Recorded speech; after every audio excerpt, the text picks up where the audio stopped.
these two primary movements. This outward movement comes precisely from that place of enormous solitude.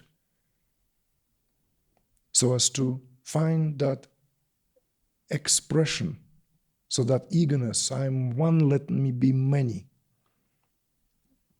I am one, let me be many. This is the primary impulse. And the inward flowing movement is that I am fragmented, let me collect myself. Let me recollect myself. You see? And between these movements, you see, between this ebb and flow, our life.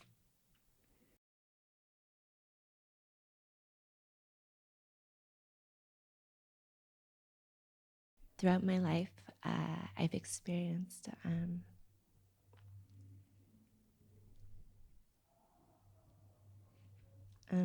periods of profound loneliness. Sometimes they arise when I'm with other people, but it mainly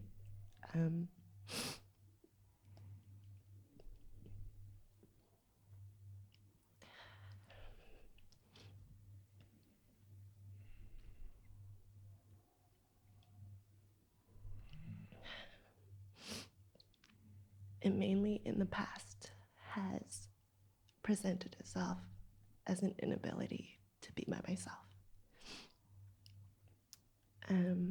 Along this journey, a lot of things has changed. And with that, I have found that I do love being with myself now. And there's a deep desire, more often than not, to be alone. But there are still moments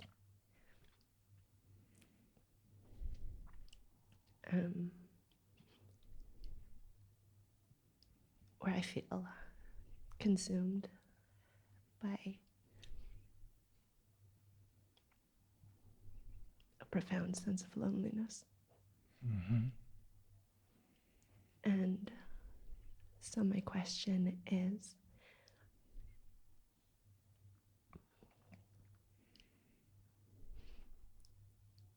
does the loneliness ever go away, like the ego's desire for importance? Or is it a facet of the human experience, like hunger? And I struggle asking this question because there's another thought in my mind that tells me to ask, that tells me that in asking the question, I haven't accepted the loneliness, and so I remain fragmented. And then there's another thought that tells me that the question is pointless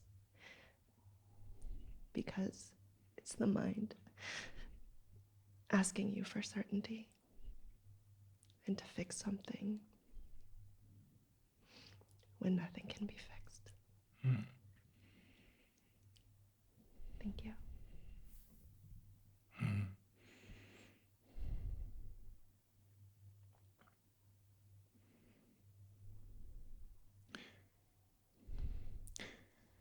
Would you like to have a response which is reassuring or response which is true?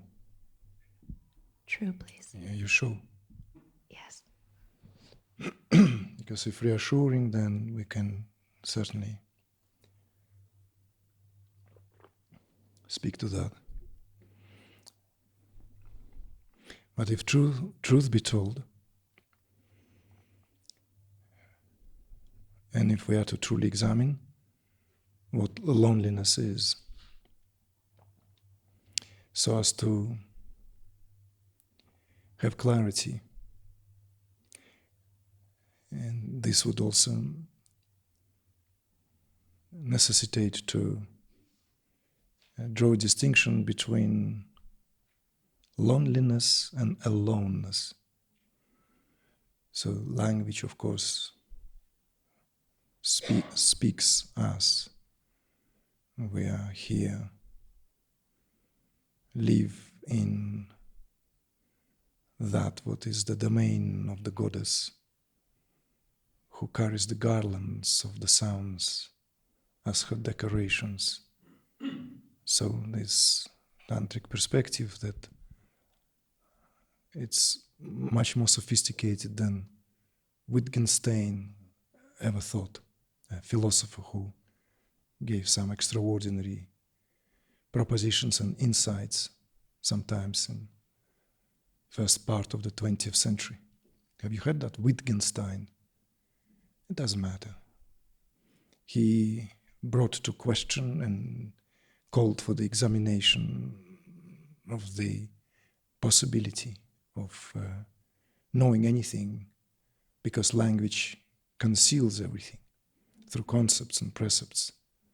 Not that they didn't exist before him, but Wittgenstein came to these very, very close, very deep realizations that very oriental, in a sense, that truth spoken is a lie. As it belongs, I often bring that Russian writer, poet Bulgakov. Правда, произнесенная ложь. The truth explicitly spoken is a lie. There and then. So of course it has this, anything that is said, anything that is uttered there and then is already belongs to the gross level of expression. Remember the first day we spoke about 4 levels of speech? So loneliness and aloneness, this loneliness and aloneness sounds as synonymous, sounds as, right? But it's not the same.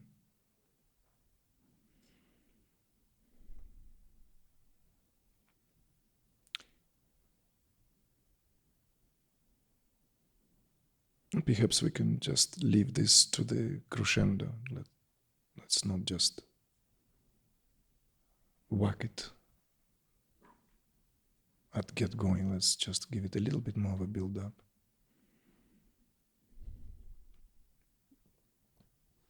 For example, since this already somehow feels in line with bringing some of the what is reminiscent often of what Maharishi used to say, right? My own way into the language of spirituality. Apparently, when Maharishi Mahesh Yogi was asked, Maharishi, have you ever considered getting married?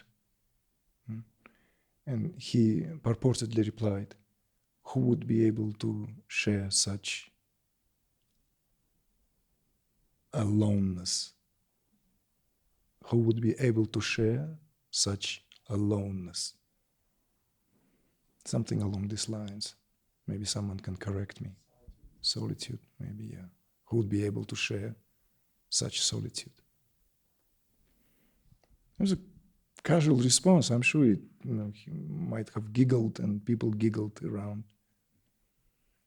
But there and then, this answer is, as often is the case with beings like Maharishi, is comprises and encompasses a lot, and many layers there.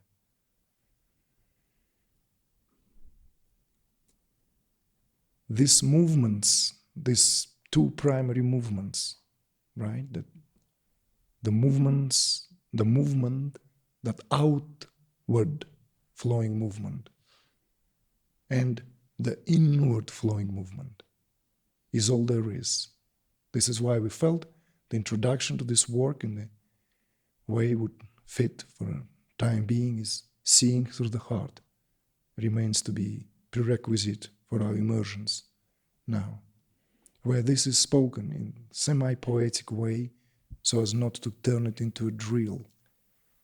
These 2 primary movements, this outward movement comes precisely from that place of enormous solitude.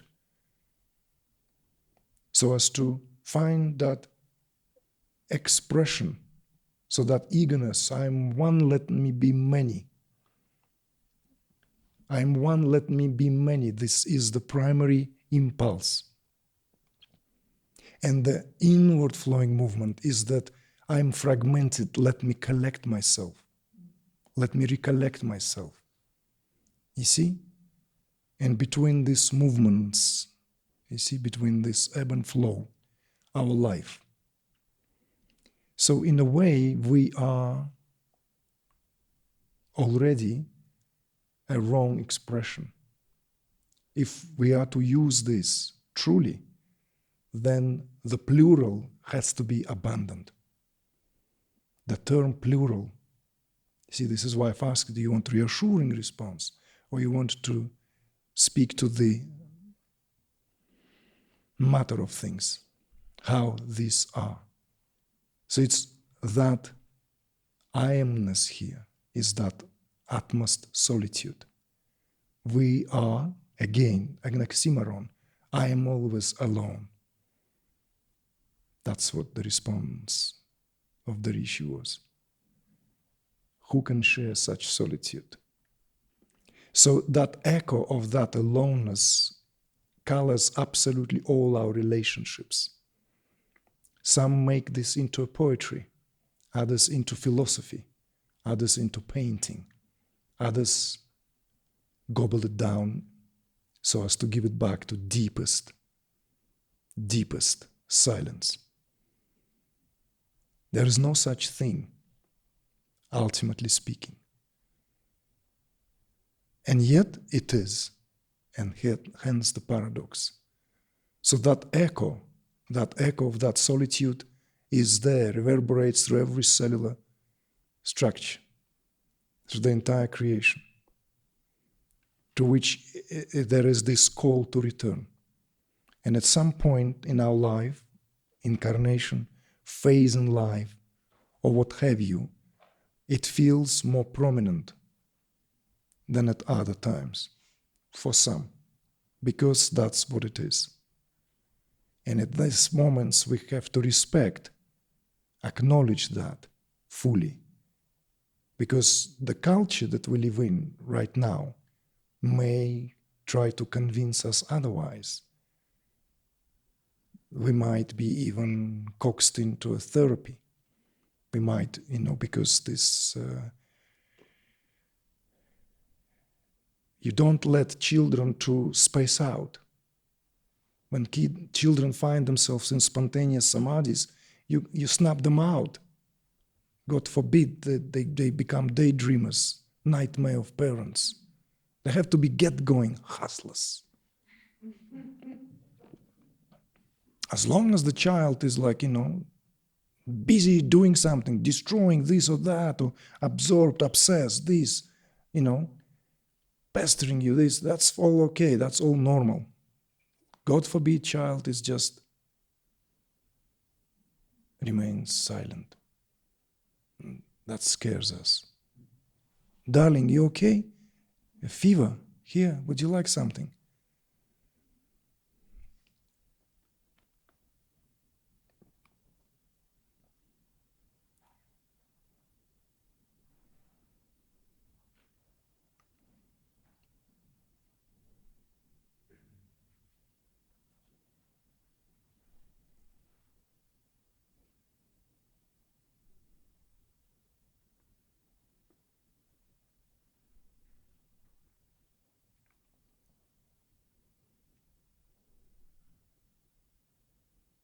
The dance is where and how can this be settled in a harmonious way. Because that pull can be very strong, that loneliness or aloneness can be very, very strong. So strong that it feels like we are either pushing the world away, or the world of interactions from ourselves and isolating ourselves.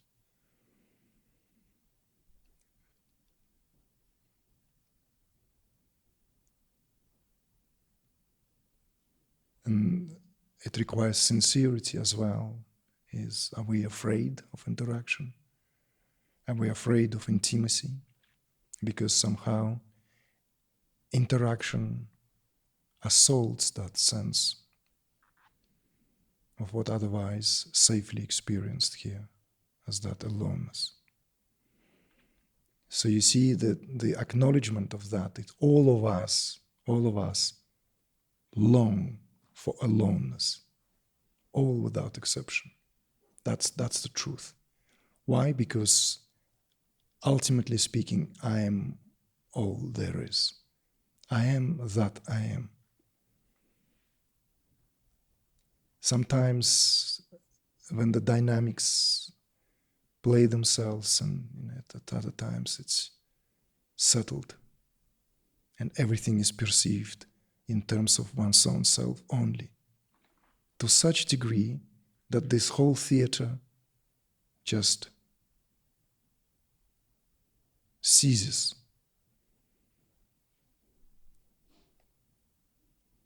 So that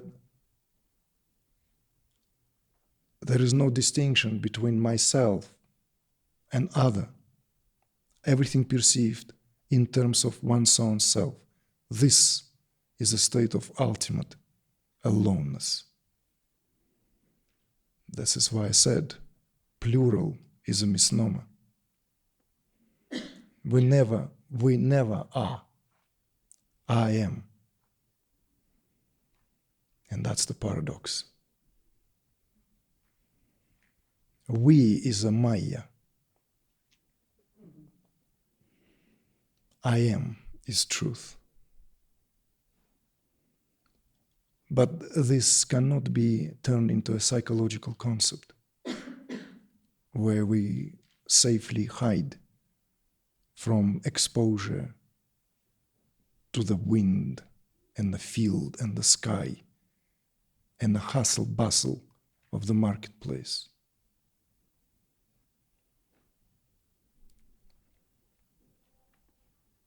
As a nomad, you have to be comfortable alone on your horse, as well as when you unsaddle and walk across a busy street with all that the street has to offer.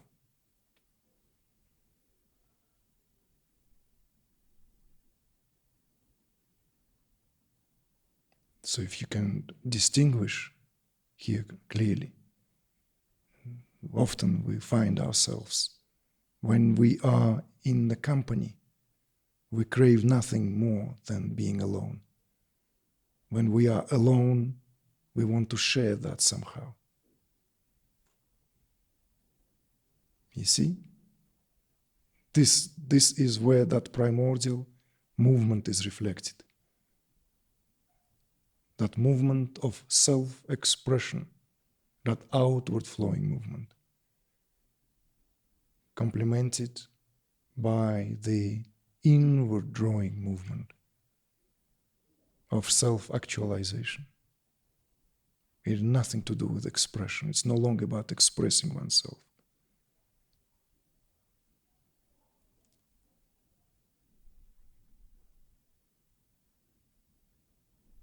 So yes, that there is this, it can only be settled at that level, as you have yourself pointed out towards the end. Even considering bringing this question feels like a daunting affair.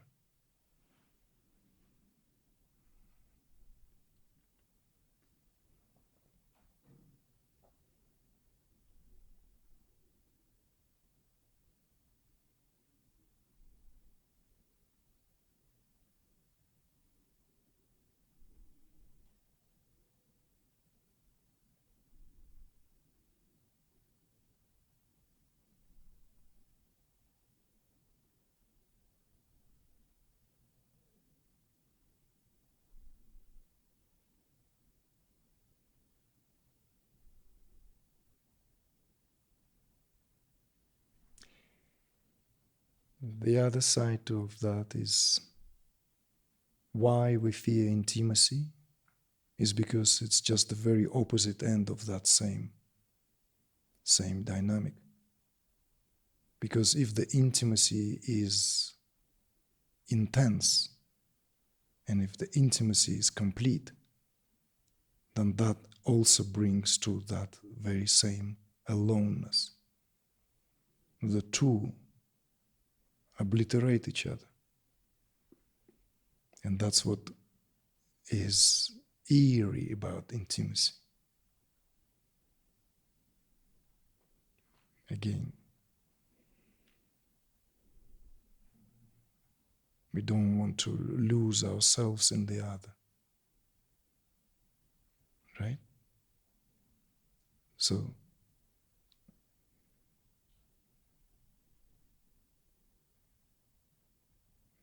we do everything to maintain that boundary, to remain within the boundaries.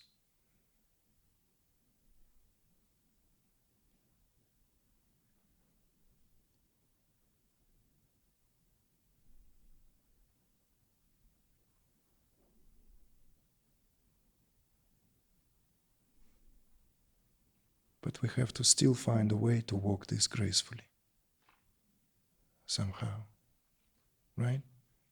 So there's some are cut out to walk out on life, very few. Even when in the country like India, when it's a way of life, it's not that it's like that easy. Even in the cultures where it is supported. So here, living, interacting, and finding that balance, that grace, that's what I mean by that graceful walk, right? That is the art of living.